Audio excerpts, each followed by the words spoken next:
When you have a goal worth achieving, you will need to achieve breakthroughs. Breakthroughs that take you outside of your comfort zone.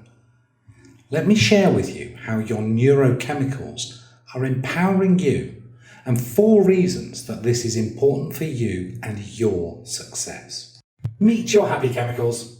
Now, before we start this exercise, I think that I should share a little about your happy chemicals in your brain. When you understand the role of these 5 neurochemicals, you'll understand why you have to get out of your comfort zone to experience happiness. You see, everyone says that they want happiness, but happiness is not a destination. It's an experience you feel along the journey as you make significant progress towards a goal that is meaningful for you. Neuroscience research has shown us that our happy chemicals, particularly dopamine, are more abundant as we move towards the achievement of our goal. Once we've achieved our goal, our happy chemical production reduces. Every step towards your goal, one that is meaningful for you, triggers more dopamine. The good feelings distract you from any bad feelings you may have had. But the day will come when the habit of moving towards that particular goal disappoints. The same old reward may fail to mask negative feelings and self-defeating talk, meaning you seek a bigger reward to trigger more dopamine. Hence, you have to stretch yourself continuously, and as you grow out of your comfort zone, stretch it again. The second reason you need to move beyond your comfort zone is to grow as a person. I remember when I was something of a fitness freak, going to the gym, running, playing rugby, skiing, and so on. In order to develop my fitness and build muscles, I had to work out, and I had to work out a lot. Every time stretching myself a little more, running just a little further or faster, lifting a little more weight or more repetitions, swimming more laps. Nowadays, if I don't get a few decent swims in every week, I'll still grow, just not in the way I would want. Physical exercise triggers endorphin production, another happy chemical in the brain, though this one is one that relieves pain. Thus, exercising makes you feel good.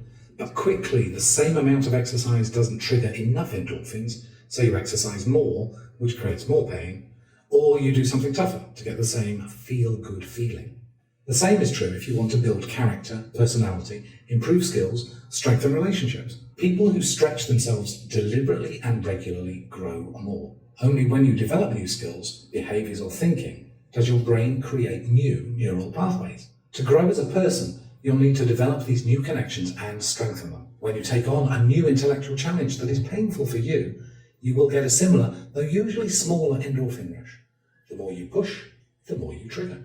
Thirdly, you can never conquer fear if you don't face it. Moving out of your comfort zone is fearful. The anticipation of embarking on a plan to achieve a goal that stretches you triggers the fearful chemicals in the brain. Your amygdala, the emotional center of your brain, sends out a red alert to all the brain. Your hypothalamus and pituitary gland inform your adrenal glands to produce cortisol.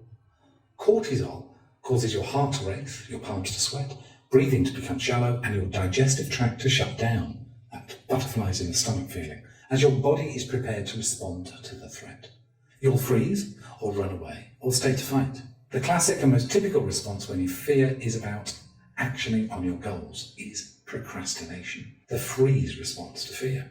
Too much cortisol messes with your memories in your hippocampus, fragmenting memory and often associating something relatively benign with something genuinely fearful.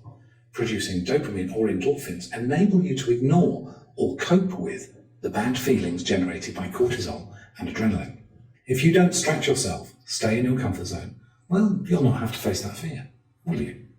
Until one day, that is, when someone or something else invades your very own comfort zone. Fear is the one thing that stops most people achieving their goals. It could be as simple as the fear of embarrassment. Oh, I'll look silly if I try and fail.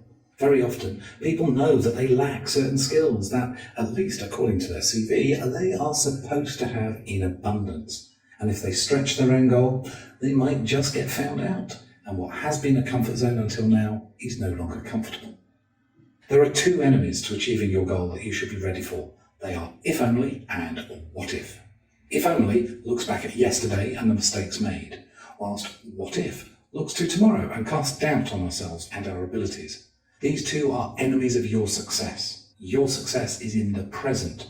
It's your gift to yourself, and it's your gift to the world. Lastly, you have to move out of your comfort zone to lead and influence others positively. Tell me, who do you respect more? A person who is happy and successful, who is passionate and driven, and does great things for themselves, other people, their family, their organisation, their church, their world? Or the guy who sits alone in a bar, moaning and complaining about how life has conspired to deal him a bad deck of cards, and that you should really give him everything you have because he deserves it, and you don't? The brain chemicals most in play here are oxytocin and serotonin. Oxytocin is a brain chemical that makes you feel loved, protected, and safe. When you admire someone and trust them, that feeling of trust is oxytocin. Serotonin is triggered when you feel respected by others and you feel pride. As with all our happy chemicals, next time you need more input to trigger sufficient good feeling. You see, there are leaders who influence others in a negative way. I think of them as the miserable lost. They scoff at anyone who tries to do more. They blame everyone but themselves for their predicament. They haven't a good word to say about anyone. And there are a few people who lead and influence others positively. They are self-confident, passionate, driven, and speak into the lives of others. They edify others, building them up, knowing full well that you can be just as successful and happy as they are if you align yourself to your purpose, move out of your comfort zone, and accomplish great things. Which one do you want to be?